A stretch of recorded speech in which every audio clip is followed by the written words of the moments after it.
Dado Ruspoli? How do you do? Nice to see you. Very good of you to come now. Tell me more about how the... Dado is among the last of a vanishing species.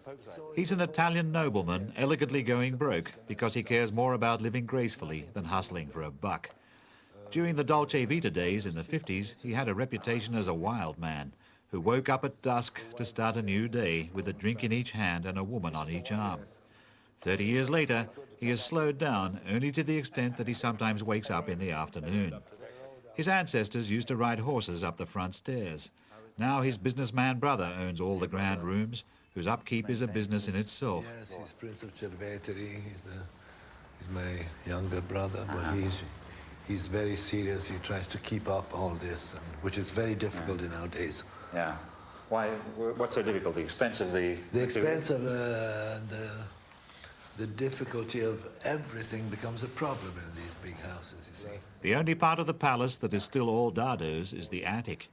But as a man of impeccable taste, he has made it very habitable, full of light and air, Rome at its best, with no price tag. Barely repressing my envy, I asked him what the life of the night had been like when he wasn't the only one leading it. Well, we were just living, and there was more time for us, because it was a world which had more time, and it wasn't the rush of today.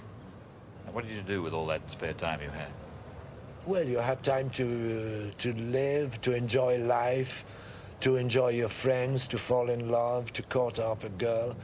From this distance, it all sounds pretty decadent. Yeah, but decadent is a big compliment to me.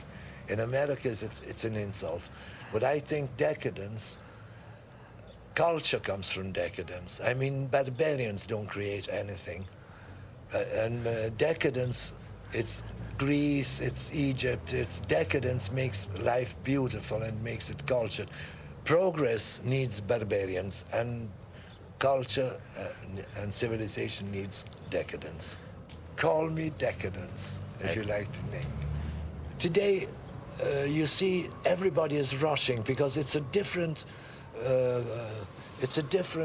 world. Today it's an industrialized world, or post-industrialized, post-moderno, and all this.